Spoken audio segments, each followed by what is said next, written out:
Thank you very much. Thank you. It's a lot of press. That's good. We had a great event. This was something very special. And I want to thank President Macron and Bridget, his really lovely wife, fantastic person, for welcoming us to France for an extremely successful G7 summit. I would say it's one of the most successful. And this meeting could not have come at a better time. On Sunday, we reached an agreement with Iran that achieves everything we set out to accomplish, everything and much more. Ending the current conflict, reopening the Strait of Hormuz, and preventing Iran from ever obtaining a nuclear weapon. That's what it was all about. That was about 99%. Iran cannot have a nuclear weapon. They can't develop it, buy it. They can never have a nuclear weapon. At the same time, with this announcement, or close to it, as people started to think it was going to happen when Iran was making some very positive statements, the stock market has surged to record highs, picking up thousands of points over the last short period of time, thousands of points. And oil is dropping like it has never dropped before, at levels that went in numbers down $7, down $8. They've never seen anything like that. But if we didn't do this deal, we could have dropped more bombs for another 3 weeks, 2 weeks, 4 weeks, 2 years. You would never have the Hormuz Strait open. You would never have success. Your market would have, instead of going up at levels that nobody's ever seen before, would go down at levels that nobody ever saw before, maybe except for 1929 or whatever. And you know, all the tough guys don't realize that this wasn't a 3-month deal. This was years in the making. You know why? Because I was the one that killed General Soleimani. And if I didn't kill General Soleimani, we probably wouldn't be talking right now about this deal, because he was a mad genius. They never were able to replace him. But a lot of people forget that. The tough guys, you know, the tough guys that would drive the country right down the tubes. The past 2 days have provided a chance to discuss the details of this historic agreement with many of our closest friends and allies, including the G7 nations and many presidents and prime ministers. As you saw, Prime Minister Modi was here. We had a long talk. He's a great guy. They are thrilled that we made a deal, every one of them. There's not one nation that came to us and said, please, sir, keep dropping bombs on them. Please keep dropping bombs. The stupid people say that. But I'm thrilled to report, and by the way, those last 2 days were brutal. $200 million worth of bombs. And, you know, it is expensive too, by the way, aside from everything else. And they knew I was coming for a third night. We informed them we're coming for a third night. They didn't have their Navy, it's sunk. They didn't have their Air Force, it's gone, not one plane. They didn't have anti-aircraft equipment, so we got free reign. They didn't have their leaders. But they have a new group of leaders that I think is, actually, I think they're smarter. I think they're very smart. I think they're far less radicalized, and I think they're really good. They love their country. You know, you talk about regime change. Nobody will say that, but I guess that's, look, their one set of leaders is all gone. Their second set of leaders is all gone. Their third set of leaders a little bit gone, but for the most part, and frankly, I think that's regime change. I think they're going to behave much differently. I think they see a different way of life that they were never exposed to. So the one thing I didn't want to see is I didn't want to see economic catastrophe. If you kept this going, that could have happened. But all I know is every time we talked about the possibility of peace, the stock market shot up like a rocket ship. It never went down. They didn't like it. The people, you know, the stock market is more brilliant than anybody there is, including the people on the stage, other than me, of course. Let's see. I don't know. What do you think, Scott? Is the stock market more brilliant than you? No, sir. Oh, that's a terrible statement. All right. The stock market is quite brilliant. And every time we said something amazing, like we're going to settle, it would go up. And every time we said something negative, like, guess what, we're not going to be able to settle, it would go down very big, Peter, very, very big. Tells you something. And you know, I've studied presidents, some good, some bad, some great. Not too many are great. And some really bad. We had one just recently. And the one president I did not want to be was the late, great Herbert Hoover. I didn't want that. And who knows what would have happened. But bad things happen. So the past 2 days have provided a chance to discuss the details of the deal with the closest friends and allies, the heads of countries. They were all here, a lot of them. Far more than the 7, as you know, a lot of them. And they put out a statement. I think President Macron, who did a great job, by the way, did a really fan, him and Bridget, they did a great job, but they all put out statements saying they love this deal because they want to see it over. And they love the fact that the hormones, don't forget, if we were going to drop bombs, let's say we went another month, another 2, 3 months, maybe weeks, could be another 3 months, could be whatever. What do you have left? Got maybe nothing, but you don't have, the strait will never be open because people that own billion-dollar ships, these ships cost $1 billion, they don't like sailing ships or having their ships participate when you go up the coast and you go through the strait and there are rockets flying over your head. They want to protect their $1 billion investment. You wouldn't have oil for maybe years. These are stupid people. But nobody was tougher than me. Nobody hit Soleimani. You know, when I hit Soleimani, people thought that was the biggest thing to happen in the Middle East for 50 years. That was the biggest event. He was the boss of Iran and respected, but he was a mad genius. He was a genius, the father of the roadside bomb. When you see young men, and in some cases women, mostly men, walking around without legs, without arms, with a face that's been blown to smithereens, it's Soleimani, 95%, 96.2 they say or something, 95%. That was Soleimani did it. Happened to come from Iran, and I blew him up. You remember that? I blew him up in the Valley of Death. He got off his plane and we followed him, and in all fairness, because they've been wonderful to me, Israel, but they didn't want to do that attack. They were all set the night before the attack. They informed me they didn't want to do it, so I had to make a decision. I made the decision to do it. But it was a joint venture, as we say in the real estate business. That was a joint venture between Israel and us. We studied it for a month. We knew what plane he was going to be on. Almost a month before, he only traveled on commercial airliners, the big ones with lots of people, because he knew we wouldn't shoot him down. He's very smart. But we knew he was going to be on that plane. We followed him, and then Israel informed me that they won't do it.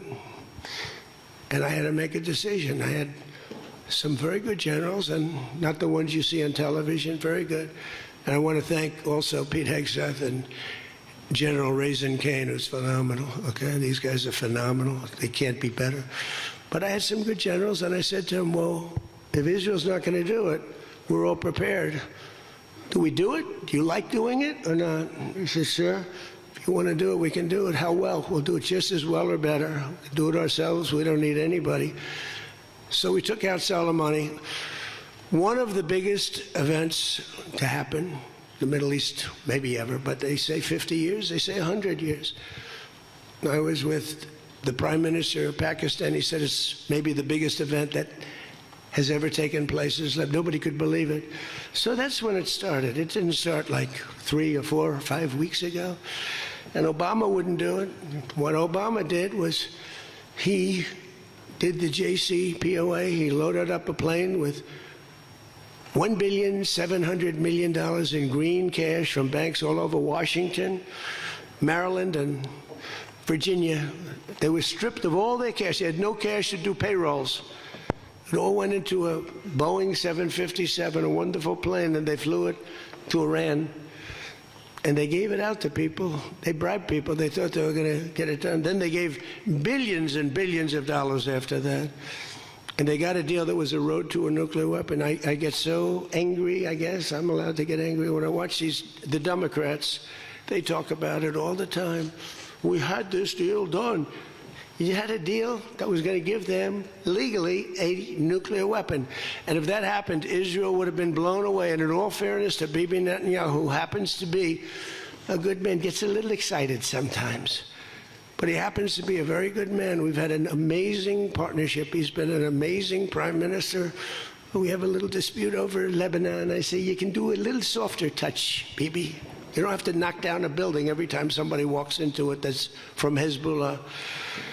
But it's been an amazing partnership. But he will say, we're the big partner, and he's the very small partner, and that's true.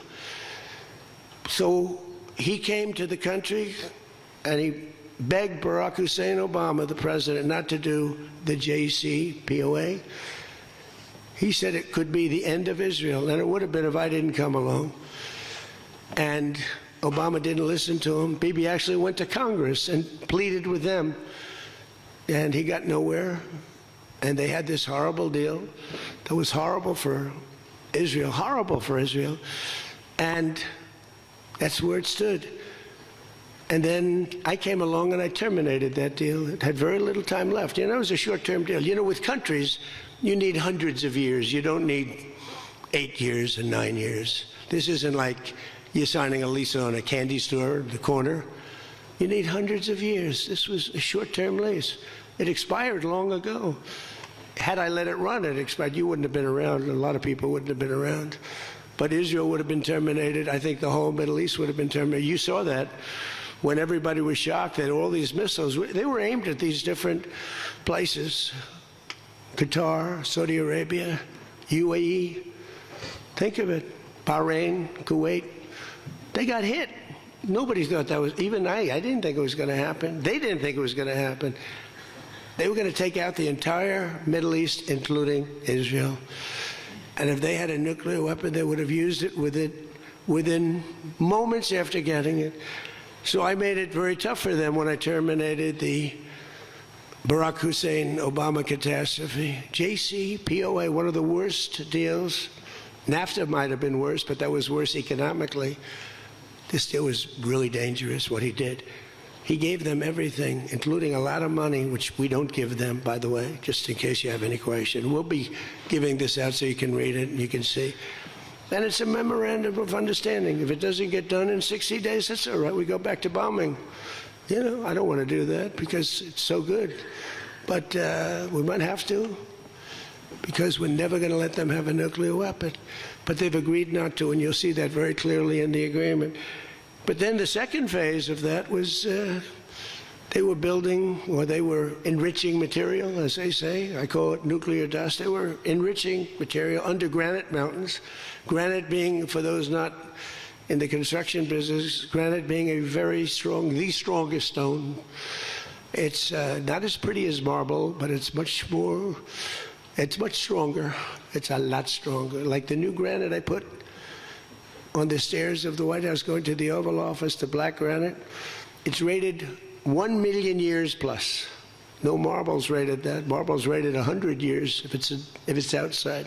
So these are granite mountains, and the B-2s came along and they hit those air shafts in the dark at 1 o'clock in the morning with no moon. They had a beam going right up everywhere. Those guys did a job, and then they were criticized by certain members of the press, like CNN, for possibly not doing that much damage. And it turned out that the damage was far greater. Those mountains collapsed right on top of everything. Nobody's going to get that for a long time. Unless we want to get it, we'll get it.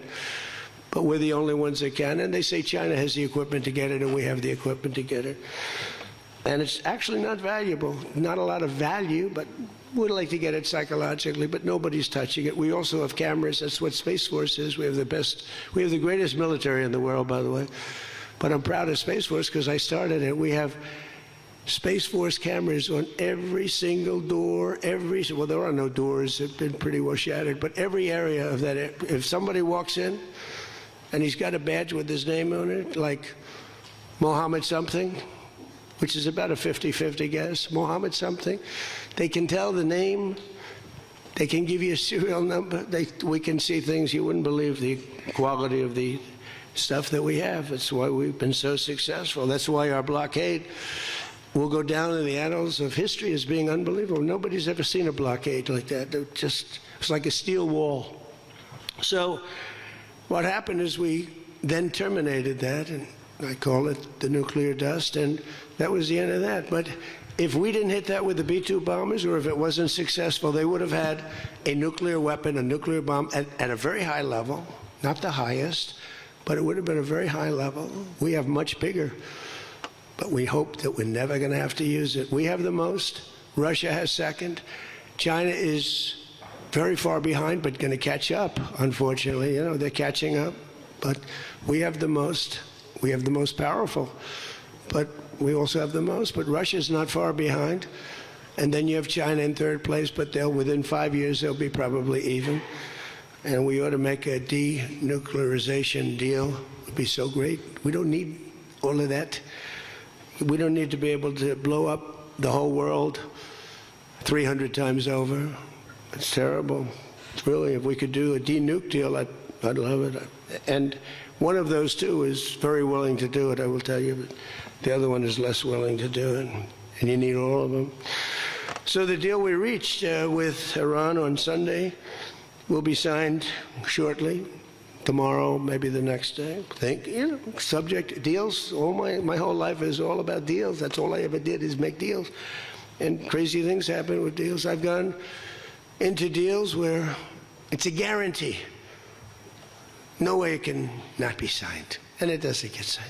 And I've gone into deals that you have no chance of making, and they go like nothing. So, but we're going to most likely sign a deal. They want to sign a deal, and they've been acting very appropriately. They took a big 2 hits last week. Those were 2 very big hits. So, importantly, Iran has agreed that they will neither produce nor procure a nuclear weapon. Neither produce, because originally they said they talk about that they will not develop a nuclear weapon. And some people found it okay. These guys didn't, in all fairness, but some people, but I didn't like it. Said it won't develop. I said, what happens if they should buy? I don't know. It's very dangerous for somebody to sell, because whoever sells them a nuclear weapon will get nuked themselves. If they sold a nuclear weapon, only a few that could do it, they would be nuked.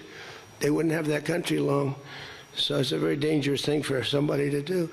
But I wanted it in there. So it's develop, procure, buy, anything. And you'll see that when you see the agreement, but it's appropriate that we release the agreement. And we did send a copy to Israel, by the way. They've been a good partner. Again, I think they could do better with respect to Hezbollah. I'm not saying they shouldn't protect themselves. I'm saying when 2 drones are shot into the desert and drop harmlessly, you don't have to knock down buildings in Beirut. They could behave better. And frankly, they could do a better job.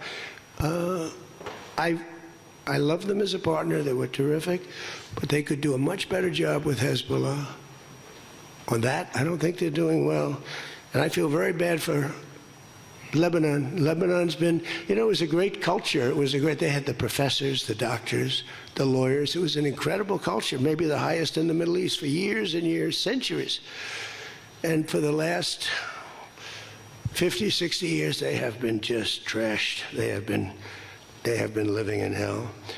So they'll work closely with us to turn over the so-called enriched material that's very deep in the bowels of the earth, very deep. Nobody can get it. So it's not important that we do it quickly, but we could do it fairly quickly. When we have a chance, we'll do it. But in the meantime, we have cameras on every inch of it. Nobody can do it. And if they do, we'll hit them with Patriots, that's all. And they'll be gone. And they know that. Technical discussions on the removal of all stockpiles of enriched materials will begin immediately. We're going to start that immediately. And unlike Barack Hussein Obama, who sent Iran pallets of cash, and any relief they receive under this deal, they'll have to get based on merit. And it won't be from us. We don't have to give them anything. But some people may want to invest. Like, what are you going to do? Say you can never, ever invest in a country? I mean, it's pretty tough. I don't mind being tough, but it's pretty crazy. You can invest in a country. You can invest in any country you want, but you can't invest there. Well, they need investment because we did $1.5 trillion, maybe $2 trillion worth of damage. So somebody's going to have to help them out. There's no guarantee about helping them out, and could be their neighbors will help them out a little bit. I don't know. But it's a lot of money. Almost nobody has that kind of money. That's the kind of damage that was done.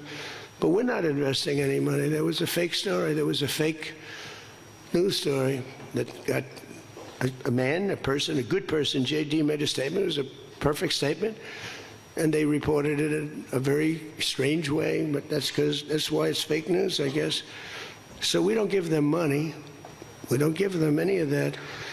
And what happens is with time, if they behave, if they be a citizen of the world, a reasonable citizen of the world. And I think this group, again, I didn't do this for regime change, but I think this group is regime change. I mean, hey, the first group is dead. One little morning, having breakfast, the whole group, they thought they'd never be caught because we never bombed during breakfast, but we bombed, and they all, 88 people. And I'm not proud of that at all. But the second group came in, and they were very unreasonable, too. And they were all gone. They were all gone. And then the third group, we've been dealing with them. Couple left this planet, but we've been dealing with them. And again, they've been fine. I mean, I've had a lot easier. I've had some easier ones. They're tough. They're smart. Maritime traffic through the Strait of Hormuz has already increased very substantially, and the normal flow of energy will resume in the coming days, and trillions of dollars will be made by the world, and the stock market will, I believe, continue to rise. The only difference is that a player that's very volatile, very tough, very smart, frankly, you know, they have in one way a primitive culture, but it's also a genius primitive culture. They're very smart people, very good negotiators, but so are we. So rather than possibly going into a depression, rather than having your favorite president be Herbert Hoover, I was always the one I didn't want to be. I wouldn't have preferred Nixon. I wouldn't have preferred, there are plenty I wouldn't prefer, but the one I always thought of, Herbert Hoover, and he caused it. He raised taxes too fast, and he raised interest rates too fast, all at the same time. And it caused the Great Depression.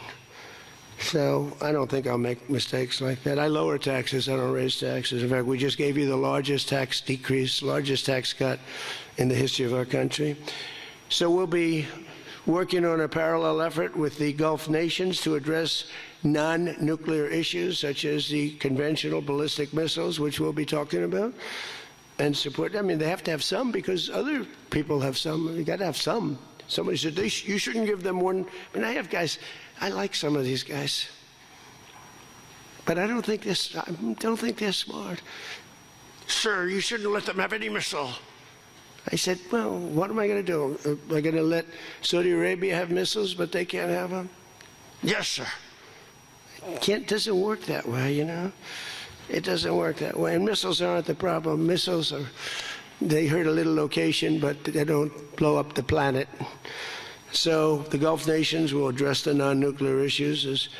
We'll be talking about the ballistic missiles, and we'll talk also about the terrorist proxies that they have. That we don't want that to happen. But I want to thank our partners in both Pakistan and Qatar. These people work so hard. And they knew them a little bit. In the case of Pakistan, quite well. In the case of Qatar, they were sort of at odds. And, you know, Qatar was great because they are right next door. When I flew from there, from that location to Saudi Arabia, I'd fly for 40 minutes, and I'd fly to UAE for 40 minutes to great leaders there, by the way. In the case of Saudi Arabia, the father's still alive, and he's fantastic, and the son is going to be great. He's going to be great. The Crown Prince and Mohammed at UAE is an incredible warrior. He was dropping bombs Last week I said, who the hell's dropping all those bombs? It was UAE. He's a good fighter, Mohammed. But every administration for decades has sought to get Iran to relinquish its nuclear ambitions, but the threat only got bigger. The words got bigger and bigger and stronger and bigger, and nothing ever happened. And Iran got stronger and tougher. If we didn't blow them up the first time and then blow out those weapons, they would have been unstoppable. This should have done, what I'm doing and what I did, should have been done years ago. Would have been much easier, much less firepower. But it wasn't. And again, I want to thank all those countries, and I want to thank Israel and Bibi Netanyahu. So obviously the breakthrough would not have been possible without the unprecedented pressure the United States put on the regime over the past year and a half. But again, it started a long time ago. It started with the death of Soleimani. That was a big deal. No president in history has ever been tougher on Iran than I have, and they know that. And by the way, if they don't honor the agreement, or some things aren't even mentioned in the agreement, it's a memorandum of understanding, but we have an understanding of certain things without writing it. And if they don't honor that, we'll probably go back to bombing them until they honor it, you know? It's amazing what bombs can do. So I say it. The Obama deal was a road to a nuclear weapon, and let's call it the Trump deal, was a wall for a nuclear weapon that the nuclear weapon could not get through. Nobody's going to get through it. We built a wall. They weren't going to have it, and that's what we have right now. And it says very clearly, the most important clause to me, too, number one, the Strait opens, but that's much less important than the other clause, clause number whatever, 5, 8, is a very strong statement that they will never have a nuclear weapon. And it doesn't say they'll have one in 5 years or 10 years or 20 years. With Obama, they were able to enrich very quickly. This agreement now provides Iran with a historic opportunity. If they follow the path of cooperation, will have opened for them, their country will have a chance to survive. Now think of it, you know, they have 91 million people. People want me to bomb the bridges. Why don't I bomb? I already did, because, you know, they went back on one of their promises, and I bombed their biggest bridge, the equivalent of that was the George Washington Bridge of Iran. But we bombed that bridge, you saw that. One quick strike by an F-22, the most beautiful fighter jet ever made, by the way. In fact, we're ordering some more of them. We're bringing it out because it's so effective. It's incredible. It's incredible. Well, look, we have the greatest military in the world. Those B-2 bombers are unbelievable. Who would have thought they could handle, each had two because the flight was so long, but they handle 3 of the biggest, heaviest bombs, hundreds of thousands of pounds, and they handle them like they're nothing. It's amazing. And also, they're undetectable. They flew into Iran, totally, think of it, totally undetected. Now, Iran's waiting for them. They're waiting for them. And they never saw them. 1 o'clock in the morning, they never saw them. They're stealth. And we just ordered 22 more. The newer, upgraded version, which I guess is better. I don't know how the hell you get better. But as I expressed to the world leaders here this week, it's my hope that the peace agreement will be the beginning of a much larger deal all across the Middle East. We're very close. Look at the job we've done on Gaza. Look at Hamas. Hamas has been very silent. You haven't read anything about Hamas. And we're trying to get them unarmed.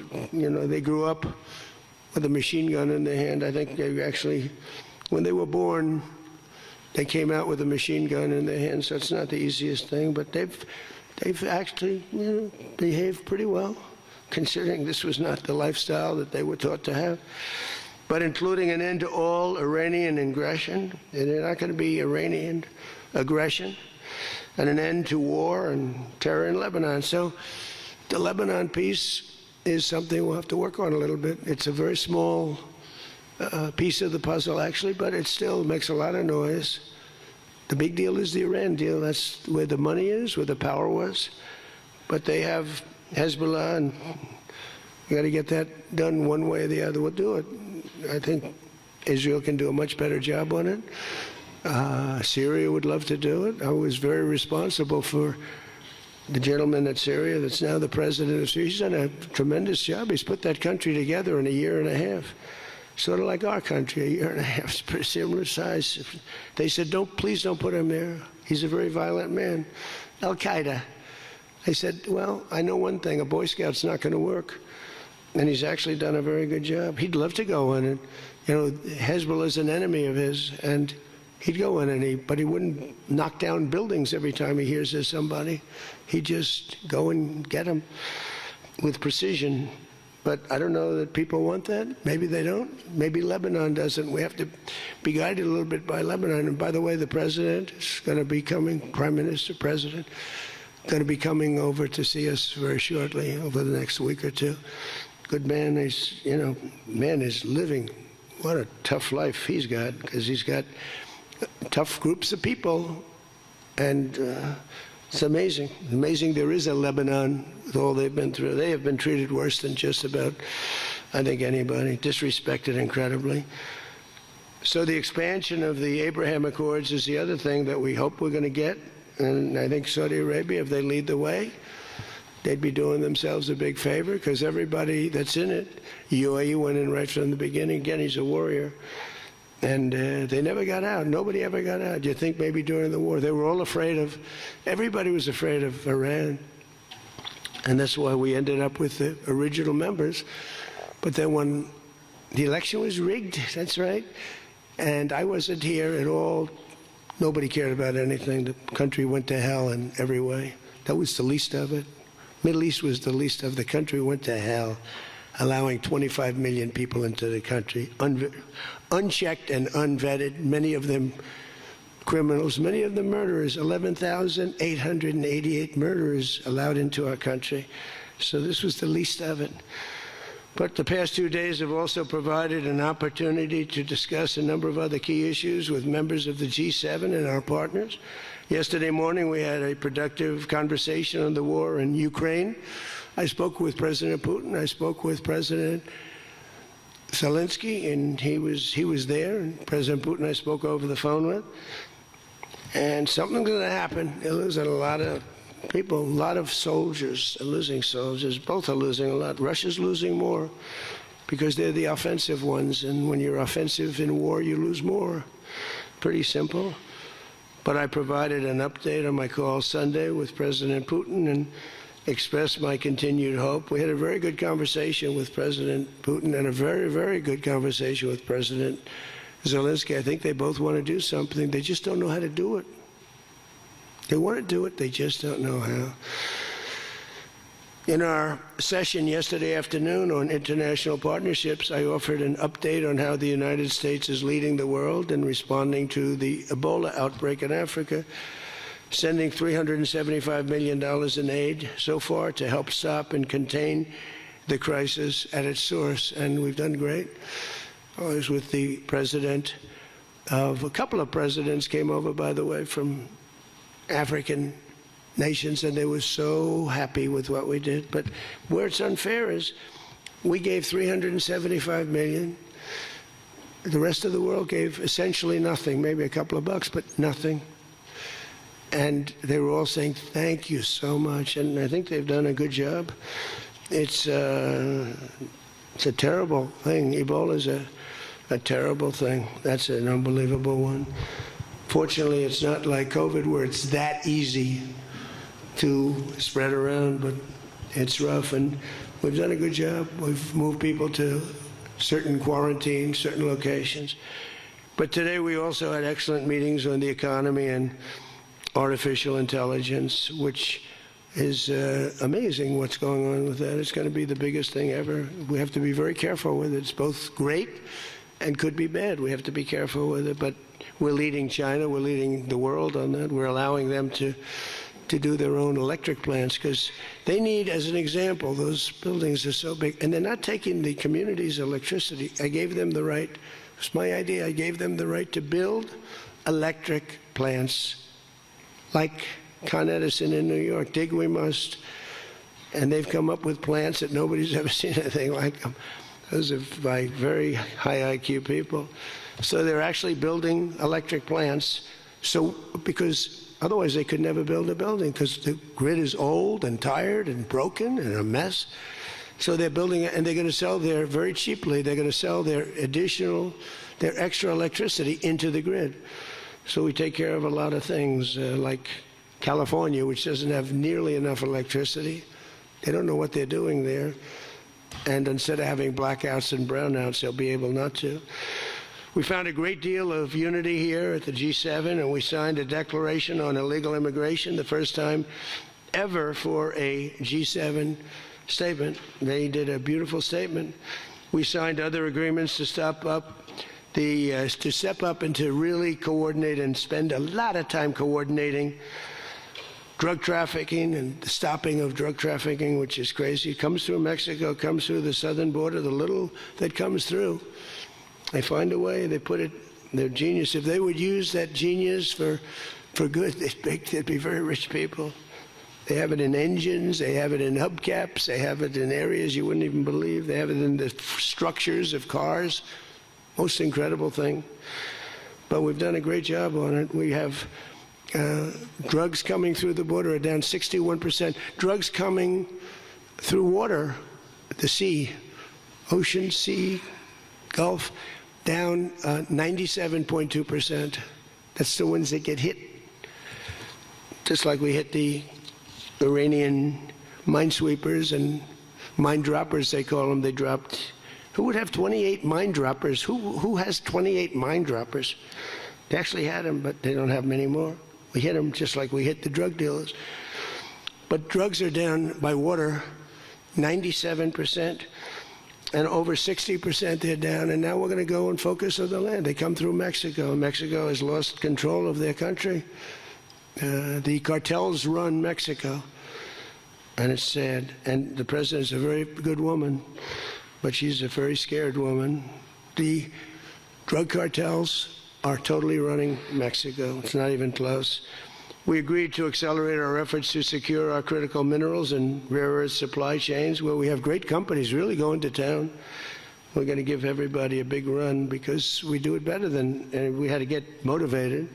The G7 also agreed that the United States' new approach to international development based on the private sector investment is working at levels that they never thought possible. It's really working. I held a number of very positive bilateral meetings, including with the President of France. It was a very good meeting, actually.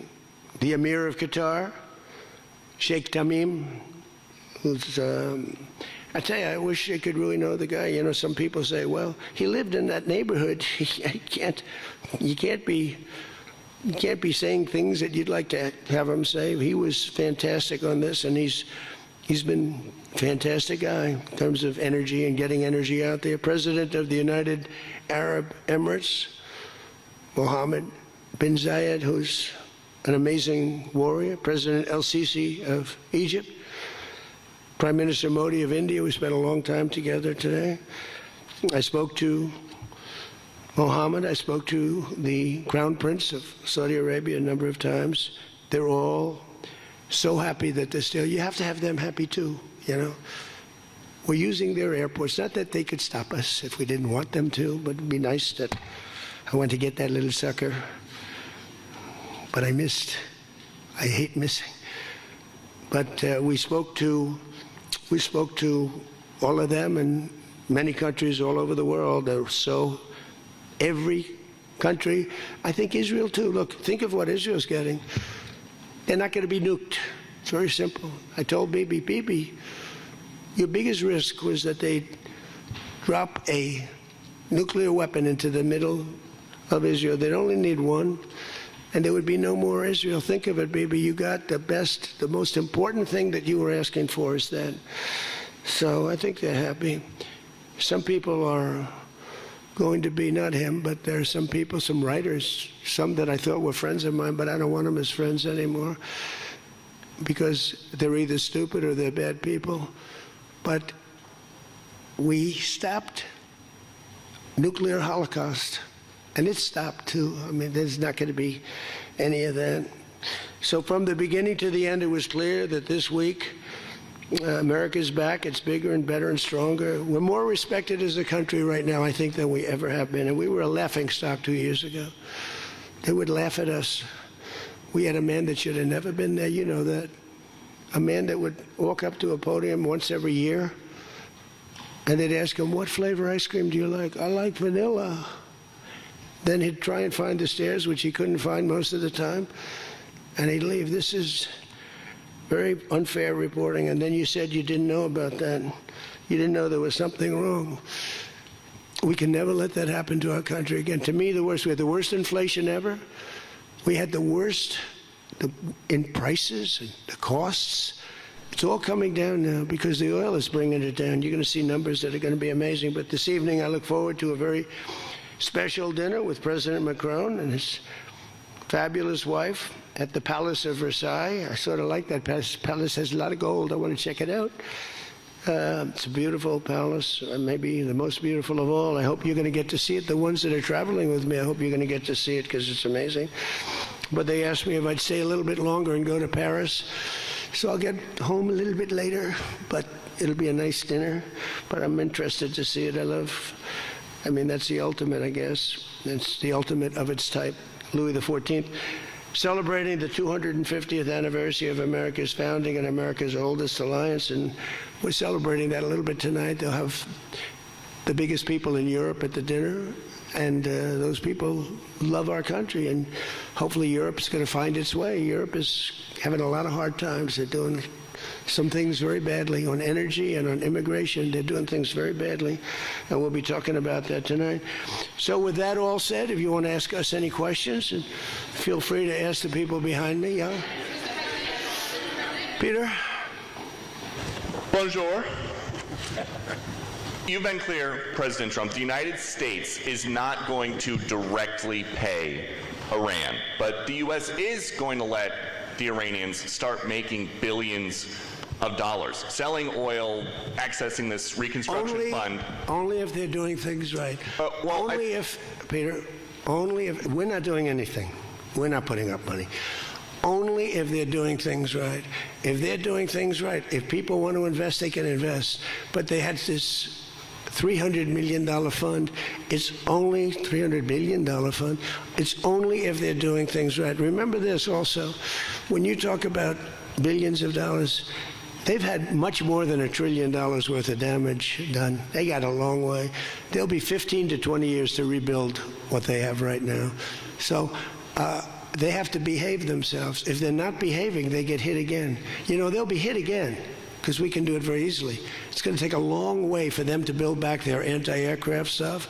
It's going to take, and you know, the other thing, I want to thank China, President Xi. I was with him, and he stayed neutral, totally neutral, and I appreciate it. And I want to thank Vladimir Putin. He was very neutral. They could have made it much more difficult for us. And I want to say it. You know, somebody would say, oh, that's terrible. He's thinking President Xi of China. Well, let me tell you, I had a long talk with him. You know, they have shoulder weapons to knock down airplanes. That it's not like the real deal, but they're accurate. They're fairly accurate. I said, I would really appreciate you're not giving or selling any of that stuff to Iran. And you know what? For the most part, he didn't. So I just want to thank them because they made it a lot better. Can you explain, though, what the difference is between giving Iran U.S. dollars and unfreezing U.S. dollars for Well, the unfreezing is an easy one to answer. We have taken a lot of their money, and we have their money. We have taken their money. It's not our money. It's their money, and we froze it. At a certain point in time, I guess we're going to have to give it back. You know, if we didn't give it back, nobody would ever invest in the dollar again. If you took their money, because I thought about it, you know, I'm not the most perfect person. I said to Scott, why do we keep their money? What the hell are we giving it back to them? But, you know, people from lots of nations, some nations we don't agree with, they have their money. The dollar's become very strong under me. And they don't want to have a little conflict with somebody and end up having the United States just take their money. So if you do that, you really don't have a system. And I did just want to ask you about this. A wise man once said in January of 2020, Iran never won a war, but never lost a negotiation. That wise man. Who said that? Donald Trump. Oh, that's what I thought you were going to say. So how do you go back to the United States and convince a skeptical American public that this deal is a look, win? Here they lost militarily, okay? It's very tough because I know that no matter what, if I would go, by the way, if I'd go another 3 or 4 weeks, those same people that are critical would say, he went too long, he should have done, no matter what. If they raised the white flag of surrender, and if they said, praise be to Allah, Donald Trump is the greatest president ever. We totally concede, we totally give up. This war is over, we have failed. The New York Times and CNN and a couple of others, they're not all that dishonest, they'd say, Iran had a great victory, okay? They practically do that. It's amazing. When we knocked out their last ship, they had 159 ships. When we knocked out the last ship, the Times refused to do a story on it. They said, why wouldn't you? They don't have a Navy, and you don't want to do a story on it. They don't have an Air Force, you don't want to do a story. We need a fair press. And that's why they're all doing so badly, because they lost credibility. When I win in a landslide, and I had 93% bad press, they take good stories about me and make them bad. But the only reason that happened is because they have so little, the media has so little credibility that the people voted for me. 93% of the stories on network, ABC is horrible. I think ABC is the worst. NBC is terrible. And CBS is terrible. CNN, obviously. And I never get good stories, no matter what I do. I could do the greatest thing. I won't get good stories on this. I'll get it from fair media. I'll get it from all over the world. They're running good. But no matter what I do, I'm going to get bad press. I know that. Now, if I did the opposite, if I went out and continued to bomb them for another 4, just bomb the hell out of them, I'd get bad press on that. No, there's nothing I can do. But what this does is it allows the ships to go. If we keep bombing, those ships won't be going. And you're talking about $500, $600, $700 million a day. It's a lot of money. A lot of money. That's why the world is okay. It's liquid. It's fine. Also, we run out of reserves in about 4 weeks. There are reserves all over the world, and we would really run out. And there'll be a time when you wouldn't be able to get it. And you want to see bedlam?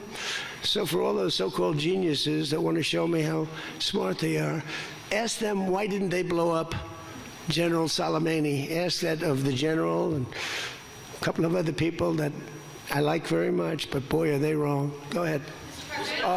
How about you? Thank you, Peter. I'd give you more, Peter, but people will say I like you too much. Thank you, Mr. President. Bonsoir, Mr. President. He told me that first day in office, he asked me like 7 questions. I answered all of them. Is this true? He said, he just answered more questions in one meeting than Joe Biden did in 4 years, okay? I'm not going to get you in trouble, but that's what you said. Go ahead. Bonsoir, Mr. President. In The Art of the Deal, you write about the importance of leverage. Yeah. Obviously, you have a lot of leverage when it comes to Iran, whether it's militarily or through economic sanctions. What leverage, sir, do you have when it comes to Israel and Hezbollah to ensure that they abide by the ceasefire? Well, I think we have leverage just by the fact that we really have Iran now has to be good. They have to behave. And we might help. That's a much smaller conflict. It's a conflict that should be able to be over with. I'm surprised it's taken so long. And it's a much smaller, but we have a lot of leverage. We have the greatest military anywhere in the world. We have the strongest, most powerful. Look at the blockade. By the way, the blockade was more impactful than all of the bombing raids where we dropped $1 billion worth of bombs on Iran. The blockade was so incredible. The naval blockade, the admiral, the whole thing, not one ship got through. That meant no money got through. They were dying. They had no money. They have inflation that's 250 or 300%. They have no money. We have tremendous leverage. We have the leverage of the economy as an example. We'll get that done. That's a small one, and we'll work with Israel and get it done. But I'd like to do it. I mean, you have people living there. Buildings are being dropped on top of them or right alongside of them. How would you like to live there? It's so unfair, especially Beirut. You go into Beirut and I looked at the scene 2 days ago, yesterday, where they hit. That was a big hit. That was unnecessary in my book. Yeah, please. Two questions. If you could clarify something you said just a few minutes ago. One of the goals of Epic Fury going into it, you said was... Say it again. Speak up. Sorry. One of the goals of Epic Fury, you said going into it, was to destroy Iran's ballistic missiles and its capabilities to build more. Yeah. Why is it acceptable to you now that they keep some of that capability? And Iran is... What are they keeping? What are they keeping? They have less than other nations now. We knocked out probably 85% of their missiles. The rest of them are underground. They can't even get them out. You know, the other night's raid, I think it was on the first night, we knocked out hundreds of their missiles. Actually, by mistake, we were hitting an area, and you can sort of see when the bombs are going off, and then you see one that looks like, wow, what happened? A lot of missiles knocked down. No, but what are you going to do? Let's spend another 2 weeks and give them none. They don't want to be firing missiles right now. They're going to have a hard time rebuilding. They're going to have a hard time rebuilding. And if people from the Middle East, if people want to invest, and again, they don't have to invest at all, but if they do want to invest, it does have oil. It does have probably a future, but it's going to take a long time. But are you going to let the 91 million people starve to death? I mean, one of the things I was very intent on, they have water desalination plants, very good ones. I could have knocked them out in 5 minutes, just like I knocked out Cargill, and I knocked out everything but the oil. I said 25, it was so complete. The only thing there is the pipes coming with the oil, because I didn't want to ruin the world market, because they do a lot of money. But I didn't want to do that, no. It would have been so easy. It would have been easier, and I would have satisfied a group of 10% of the people, but it would have been the wrong thing to do. And it could have caused an international depression. Iran's position, Maybe not. Iran's position has always been that their nuclear program was for civilian purposes. If they come back after the signing of this and say they want to continue to have a civilian nuclear program, is that acceptable to you? Well, I've said to them always, I say, look, you have probably the third largest oil reserves in the world. What the hell do you need nuclear for? You need nuclear for some electricity. So I've always felt that way. So we've been pretty tough on that. It is a little hard, though, when you say that somebody wants it, other people have it, other adjoining states have it, and you're not letting them have it for purposes of electricity and things like that. It's always a little tough. You have to use a little common sense, please. New York Times, please. Thank you, Mr. President, for the question. Now that you're approaching a new phase in this conflict with Iran, can you now say whether you will hold anyone in your administration accountable for the strike on a school that killed more than 100 children on the first day of the war? No, if it was a fault, and as you know, that's under investigation. It's such a strange question to be asked at this state, because you're talking about a long time ago, but nobody did that on purpose. I guess you'd have to say about them, what about the thousands of soldiers that they blew up when they opened their car door? What about the thousands of people that were killed by Iran? No, mistakes are made. War is nasty. But I know it's under investigation, and I could have a report for you tomorrow. Or I would ask Pete Hegseth that question, because they have it under investigation. Please. Mr. President, you've been saying all week that this deal permanently prevents Iran from getting a nuclear weapon, but the drafts of the deal that have been floating around barely mention Iran's nuclear program. So can you explain how exactly the deal achieves that goal? So when I say permanently, it should be permanently. But if it's not permanently, we will bomb them. They will be bombed, just like I bombed them on Wednesday night and Tuesday night, and was going to bomb them on Thursday night at a level that was 3 times greater, and they knew that. I will bomb them. Now, that's with me as president. If you have a weak, pathetic president, maybe that doesn't happen, but I can only do the job that I have to do. I have a long time to go. I have almost 3 years, close to 3 years. Time is going fast. But our country's become we're the most respected country in the world. Those leaders today, they said, we used to laugh at you. 2 years ago, the same guys, they'd laugh at the country. And now they say, you're the most respected country anywhere in the world. Militarily, even military. Take a look at what happened look at what happened in so many different locations. Afghanistan, that horrible retreat that these people made, leaving equipment behind. They weren't under any pressure. You take your time. You can get out. I was going to get out. We were going to get out with dignity and pride, take 100% of the equipment. I was even taking the tents down. But then they got in and they just left. They left all the equipment. I may get all that equipment back. Now, here's the thing. More symbolic, because it's a little old now. But we may get it all back. So you're threatening... Afghanistan is kissing our ass. You know that? So you're threatening to bomb Iran if they don't comply, but there's nothing enforceable in the deal itself. Is that correct? Doesn't have to be. I let them know. I said, look, if you don't adhere to the agreement, I don't want to do that, but we're going to bomb the hell out of you. And I don't think that they're going to veer from the agreement. What else am I going to do? Am I going to say I'm going to take you to court? Let me take you to court. Let me sue you. No, we're going to bomb the hell out of them if they violate the agreement. I don't want them to. I want them to honor the agreement.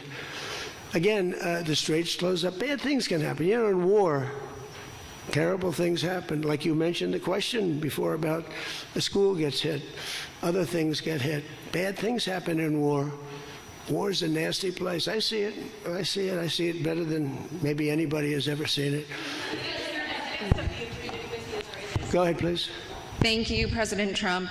Oil prices are now plummeting. How do you see this agreement further affecting energy prices in the U.S. and the U.S. economy in the long term? And secondly, Mr. President, how do you think Vice President J.D. Vance did on The View yesterday? Well, first of all, thank you for the word plummeting, because that's what's happening. Oil prices are plummeting. And that means oil prices are going to come down. You know, if you make donuts, you have a heating, you have a stove, and you have to buy the heat, you need the gas or the electricity or whatever you're using. And when oil prices come down, oil is the biggest thing. Oil is, you get oil prices coming down, and they're going to come down. And we're hitting into threes now for gasoline, and that'll come down a lot lower. So I was in Iowa just before this started, and I was saying to myself, I can't believe we're doing so well, but I have to go, and we have to put out this fire in Iran, because I don't want them using a nuclear weapon. They would have used a nuclear weapon. 100% they would have used it. The only question is, was it going to be that day or that week? They would have used a nuclear weapon. They were on the way. And I said, we're going to have to put out the fire. And I said, you know, oil prices, so gasoline, we passed 2 gas stations in Iowa. Made a speech up there. The people are great. I won it by so much. And I love the people, farmers. And we passed 2 gas stations. One was $1.85, one was $1.91. Now, that's Iowa, but it was, I mean, California has all those crazy taxes that they put on, you know, California taxes. But the oil was down to $2 to, I'd say, between $2 and $2.50. And it was heading down further. And we were going to have a great run. We took a little journey down to a place called the Islamic Republic of Iran, and we bombed the hell out of them, and now they can never have a nuclear weapon. Now, we had a disturbance, but I must say it was much less than anybody thought. The oil never went to $350 a barrel. It went to $115, $120. The oil never went anywhere near that. And the other thing, I thought the stock market would go down 25 or 30%. The stock market a week ago, before we started this, was higher than it was when we started, which tells you that we have a very resilient economy. We have the strongest economy we've ever had. Now, the word affordability is a fake word but made up by the Democrats. Here's where it's fake, because they made it up, because I inherited these prices. And when I had my first news conference, first day, they started screaming affordability, the Democrats. Affordability, affordability, they're screaming. I say, what's that all about? They gave it to me. They gave it to me. It's affordability. And they use that word to a fare thee well. Well, they were the ones that created the affordability crisis. I'm the one that got it down. Remember, highest insurance rates in history, highest rates for everything. Eggs, remember eggs? They were 4 times more expensive than they were in my administration. And I got it down, Peter, very quickly. Our secretary did a good job of agriculture, Brooke. She did a great job with eggs and everything else. And now that the oil is coming down, you're going to see everything follow. Everything follows the cost of energy. And we're going to end up having the lowest energy anywhere in the world. Please. Yeah. No, please. Thank you. You're from ABC. You're fake news. Go ahead. To follow up on oil, can you confirm, will Iran be able to immediately sell their oil to market? And will U.S. sanctions snap back immediately if there is a delay or collapse in the talks? And then relatedly, is there any safeguard in this deal to prevent Iran from charging what they say could be fees after the 60-day extension? The thing that's going to stop them from doing that, because you can't cover everything in a document, is common sense. They don't want to get bombed. They don't want to get hit. As far as sanctions are concerned, at some point, we have sanctions which will never let them rebuild. They would have no money. They would be in poverty. The 91 million people would starve. So something will happen as soon as they behave. When they behave, we're going to let that go. We're going to have to. I put sanctions on a lot of people, and then I let them go. A lot of countries. Yeah, please. Thank you, Mr. President. My name is Shinji Abe. I'm a Japanese Yomiuri newspaper company from the Washington Correspondent. My question is about the Strait of Hormuz. Did you ask other G7 nations to send military force? And what specifically are you asking of Japan? Or where are you from? I'm from Japan. From where? Japan. And is military support? I just left your prime minister. Japan's doing very well. She's my biggest fan, I have to tell you. She thinks I did a great job. You have to call her and ask her. She's doing a very good job, by the way. Go ahead. And military support is no longer necessary? Yeah, but what do you want to know? Go ahead, just tell me. What do you want to know? Okay. My question is, did you ask other G7 nations to send military force? And what specifically are you asking of Japan? To send the Air Force? For what?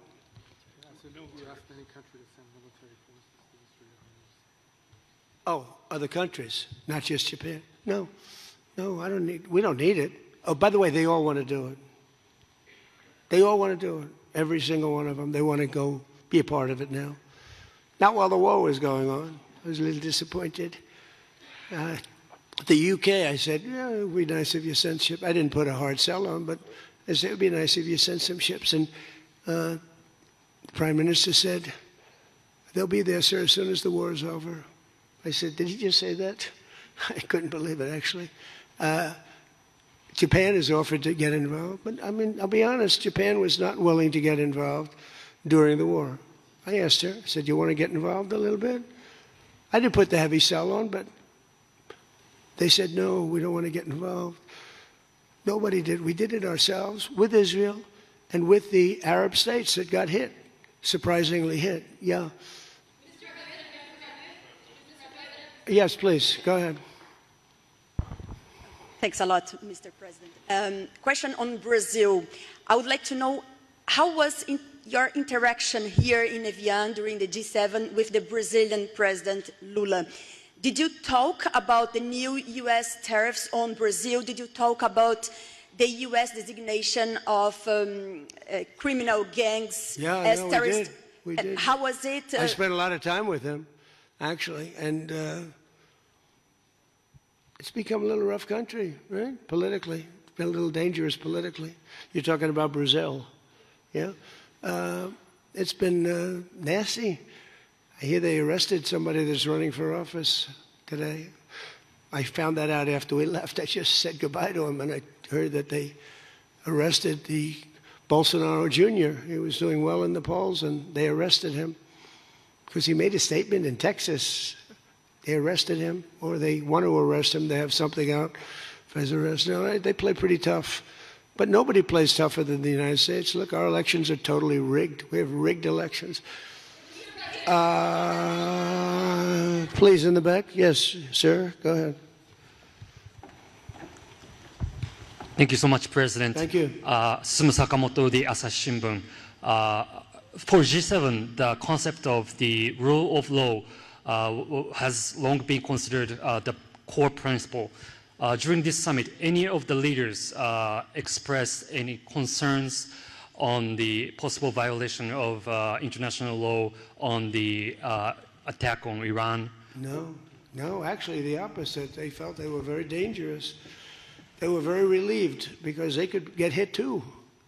They were very relieved. No, we never discussed that. No, it would be the opposite.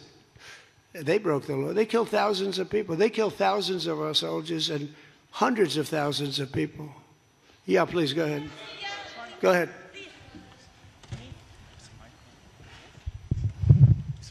Okay. Mr. President, yes. Yesterday, the Pakistan thanks for the Chinese government to help make a peace talk between Iran and the United States. So what do you think about China's work to get the United States and Iran sitting down to talk and make the deal? And the second question is... Okay, let me answer the question. Okay. So I think China's been terrific. I told you that before. They could have been bad. They could have sent in to try and block or break the blockade. They could have sent in an oil ship with 6 destroyers alongside of it on each side. They didn't do that. President Xi helped me. He tried to help, and I think he probably helped get it solved. You know, they get 50% of their oil from that location. So that wasn't that easy. President Xi was fantastic. He tried to help me solve it. And he didn't give any big weaponry. I guess we'll find something somewhere along the line. But he didn't give any big weaponry, I can tell you that. No, I think China I couldn't ask for much more.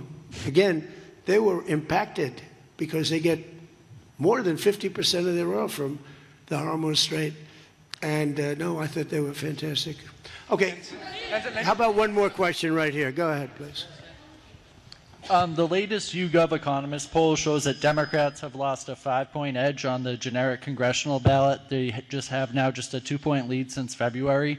Do you think that they're losing momentum?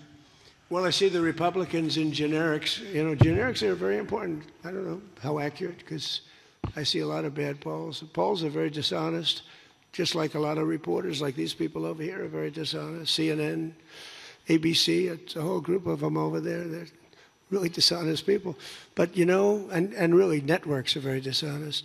And they have to straighten themselves out or they're not going to be very successful because people don't believe them anymore. But no, the generics are very interesting because the Republicans are coming up strong even before this. You know why? They're seeing all these lunatics, like the guy in Maine with the swastika. You know, for 10 years they've been calling me a Nazi. And now they have a Nazi running. He's got a tattoo on him. I've been denying it for 10 years. They know it's not so, but they've been calling. I don't think they can call it to me anymore. You know, one more? One more? Go ahead, Peter. Let me finish with Peter because he's been better to me than he's been to Biden. Thank you, President Trump. I have a question about this weekend. Why not stick around for the signing ceremony with this Iran peace deal? I might. You might? Yeah, I might. But I'd rather, this is a memorandum of understanding. It's very important, but it might not be the kind of a document that I should be signing. There's some element to this where you send the vice president. If it works out, great, you look like a genius for sending him. And if it doesn't work out, it's the vice president's fault. I like that idea, sure. What? This way, if it works out, I'm going to take the credit. If it doesn't work out, I'm blaming J.D. You better be careful, J.D. He's going to turn his plane around and get the hell out of here. Yeah, I like that idea. I think it's a good idea. Thank you very much, everybody. Thank you.